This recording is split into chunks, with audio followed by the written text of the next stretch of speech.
हथियारों से लड़ी जाने वाली लड़ाई बार बार लड़नी पड़ती है, पर बुद्धि हमेशा बल पर भारी पड़ती है।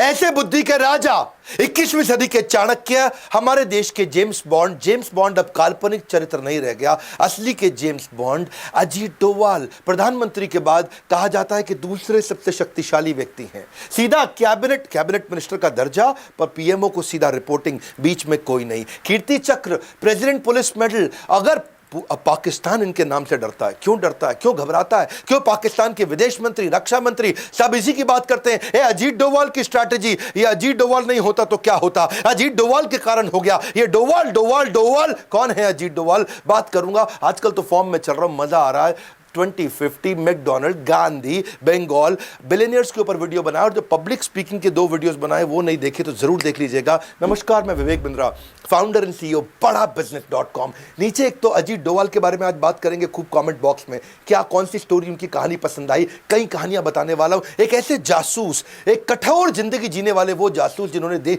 पुलिस की जिंदगी, आईपीएस ऑफिसर की, उसकी मलाई खा सकते थे, मलाई मार सकते थे, पर वो कठोर जिंदगी जी। जिस प्रकार कोरोना से बचने के लिए इम्यूनिटी का होना जरूरी है, उसी प्रकार इंटरनल सिक्योरिटी के लिए अजीत डोवाल बहुत जरूरी है। उत्तराखंड के रहने वाले पौड़ी गढ़वाल के 1945 में आजादी से पहले जन्म हुआ, आजादी से पहले, अभी तक पूरी तरह fresh and active. Indian army officer थे इनके पिता, और अजमेर मिलिट्री स्कूल में इन्होंने पढ़ाई करी। इंडियन पुलिस सर्विस 1968 में इन्होंने आईपीएस के रूप में ज्वाइन किया। कैडर मिला था केरला का, 37 साल की नौकरी में 7 साल पुलिस में रहे, बाकी उसके बाद आईबी, रॉ और क्या क्या किया जासूस बन के। 72 में उस समय चर्चा चल रही थी, नॉर्थ ईस्ट में चल रही थी इंसर्जेंसी, भयंकर आतंकवाद, बहुत परेशानी थी। हर राज्य वहां बोल रहा था मुझको अलग देश बना दो, मुझको अलग देश बना दो। वहां लाल डेंगा मिजोरम में बहुत शक्तिशाली हो चुके थे, लाल डेंगा की ताकत बढ़ चुकी थी, पैरेलल सरकार चला रहे थे। लाल डेंगा, समझना इस कहानी को, नाम आपने सुना होगा, लाल डेंगा का आतंक कितना हुआ करता था उस समय। नॉर्थ ईस्ट में मिजोरम इतना शोर हो गया कि दिल्ली में लोग घबराए थे, और तभी पूछा, वहां पे एक आईबी ऑफिस में मीटिंग बुलाई गई, कौन जाएगा देखने के लिए। सब चुपचाप इधर उधर देख रहे थे, और वहीं अजीत डोवाल अभी शादी करके लौटे थे, हनीमून पर जाने वाले थे, और वो बोले ठीक है मैं जाऊंगा मिजोरम, और मैं मिजोरम में समय लगाऊंगा। ये लाल डेंगा के साथ इन्होंने वहां पहले अंदर घुस गए, अंदर जाके देखा तकलीफें क्या है, इनकी समस्या क्या है, इनकी गोल प्रॉब्लम क्या है। घुस करके तब समझ आया लाल डेंगा के साथ 7 बड़े कमांडर्स थे, उसके 7 जबरदस्त कमांडर थे जो सारा गेम चला रहे थे। यानी कि लाल डेंगा की ताकत, जैसे याद है हातिम ताई में तोते के अंदर ताकत थी, लाल डेंगा की ताकत इन 7 कमांडर्स में थी। ये 7 कमांडर से नीचे नीचे जाके दोस्ती करते थे। इनकी खास बात यही कि दुश्मन के अंदर खेमे में जाके कुछ लोगों को दोस्त बनाए आते थे।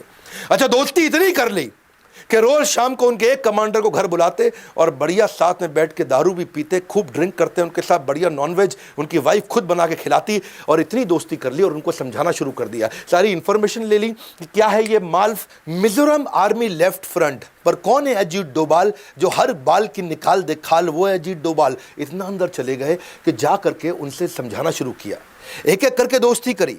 बोला ऐसा है ना, मैं तुम्हारे को सारी ताकत दिलाता हूं, भारत सरकार में मेरी चलती है, तुमको स्पेशल कैटेगरी राज्य बना दूंगा। ऐसा कुछ करते हैं कि तुम्हारा यहां पे इलेक्शन करके तुम्ही को यहां मंत्री बना देते हैं, तुम्हारे ऊपर जो क्रिमिनल चार्ज है उस सारे को हटवा देते हैं, और तुम्हारे को नेबरिंग कंट्री के साथ में तुम्हारे लीगल अग्रीमेंट्स बनवा देते हैं। तुम्हारे राज्य में कोई घुसेगा तो उसको पासपोर्ट इलेक्शन कार्ड टाइप चाहिए, यानी कि वो सब सिस्टम भी बनाए रखते हैं। उन्होंने उनको इतना विश्वास दिलाया कि तुम्हें जो जो चाहिए मैं सब दिलाऊंगा, और कोई धन की कमी है तो वो भी दिलाऊंगा, स्पेशल स्टेट होने पर जो पैसा नहीं चाहिए वो भी दिलाऊंगा। और एक एक करके इन्होंने 7 में से 5 आदमी अपने साथ, क्षमा चाहता हूं 6 आदमी अपने साथ कर लिए। लाल डेंगा पड़ गया कमजोर, अब लाल डेंगा की चली नहीं, और वहां पॉलिटिकल पार्टी बनाने के लिए उन्होंने बोला लाल डेंगा अब तू आजा मेरे पास। बाद में लाल डेंगा को लेकर के आए, उसको अकेले में समझाया, और देखा कि 6 आदमी उसके अगेंस्ट हो गए, और लाल डेंगा के साथ अब नेगोशिएशन किया। ये नेगोशिएशन करने से पहले सामने वाले की वीकनेस पकड़ते थे, इसीलिए मैंने बोला चाणक्य, क्योंकि ये फ्यूचर के कई महीनों को आज भाप के अपनी स्ट्रैटेजी बनाते थे। इतना कियोस क्रिएट कर देते हैं दुश्मनों के अंदर कि दुश्मन भी इधर उधर देखने लगते हैं, डोवाल का आदमी तो नहीं है ये, कहीं डोवाल का आदमी तो नहीं है। Dawood Ibrahim most wanted India का आतंकवादी खत्म कर दिया होता अजीत डोवाल ने। दाऊद इब्राहिम की ना बेटी की शादी थी, जावेद मियांदाद क्रिकेटर था, उसके बेटे के साथ जुनैद मियांदाद, शादी हो गई पाकिस्तान में। पाकिस्तान शुरू से मना कर रहा है दाऊद इब्राहिम हमारे यहां नहीं है, हमारी जमीन पे नहीं रहता। इंडिया मांग रहा है पाकिस्तान से, पाकिस्तान कहता है ही नहीं यहां। इंडियन इंटेलिजेंस को जब पता चला तो पाकिस्तान को भी वहाँ समझ रहा था। उसने कहा भाई तुम रिसेप्शन यहाँ नहीं करोगे, यहाँ से निकल लो, तुम चले जाओ ग्रैंड हयात होटल के अंदर, दुबई में रिसेप्शन इनकी फिक्स हो गई, वलीमा बोलते हैं शायद इसको। और वो जब इनको पता चला, अजीत डोवाल को बोले सीधा मौका है, पहली बार इंडिया को पता है दाऊद इब्राहिम कितने बजे कहाँ कैसे किस गली में मिलेगा, ठा गेम ओवर करेंगे। अजीत डोवाल ने अपने यहाँ गवर्नमेंट को समझा दिया हम कुछ नहीं करेंगे, ऐसा करते हैं। इसमें छोटा राजन के शार्प शूटर उठाते, नेपाल से इनकी पुरानी दुश्मनी है और दुश्मन को दुश्मन से बढ़वाते, हमारा काम अपने आप हो जाएगा। छोटा राजन के 2 शार्प शूटर ये काठमांडू के रास्ते दिल्ली ले आए और दिल्ली लाके एक 5 स्टार होटल में उनको ट्रेन कर रहे थे। हाँ, क्योंकि इनका जो झगड़ा है पुराना झगड़ा था, ये 90s का झगड़ा था, हिंदू डॉन मुस्लिम डॉन, और उस झगड़े को ये भुनाना चाहते थे। और अब इतनी बढ़िया ट्रेनिंग चल रही थी, लेकिन ऐसा मीडिया में सुनने में आता है कि आज भी मुंबई पुलिस में कुछ लोग हैं जिनको दाऊद से शायद तनख्वाह मिलती हो। और वही खबर फैल गई, कमिश्नर ऑफ मुंबई पुलिस तुरंत दिल्ली पहुंच गया और जाकर के उन्होंने रोक दिया उनको, बोला अजीत डोवाल आप नहीं कुछ कर सकते इसमें, मेरे को ये दोनों आतंकवादी चाहिए, मैं इनको ढूंढ रहा था, ये नेपाल से दिल्ली आ गए, अब मैं इनको ले जा रहा हूं। अजीत डोवाल ने समझाया अरे हम बड़े मिशन पे लगे हैं भाई, ये दाऊद को रुक जाओ नहीं।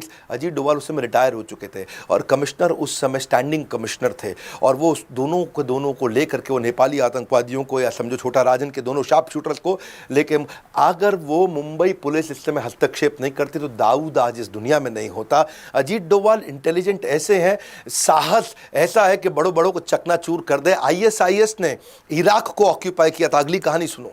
और उस समय आपको याद होगा कि तिरकित के अस्पताल में वहां हमारी कई नर्सेस थी, और वो 46 इंडियन नर्सेस थी जिनको वहां कैप्चर कर लिया। ISIS उनको छोड़ना नहीं चाहता था, वो उनके कब्जे में आ चुका था। अजीत डोवाल चुपचाप, जिस दिन ये पता चला 2 दिन के अंदर इराक पहुंच गए, और इराक के अंदर किसी को नहीं मालूम, इंडिया में नहीं मालूम किसी को अजीत डोवाल इराक में, इराक में नहीं मालूम अजीत डोवाल इराक में है। 48 घंटे लगे अजीत डोवाल को ISIS को समझाने में कि मेरे को सारी 46 नर्सेस चाहिए तुरंत।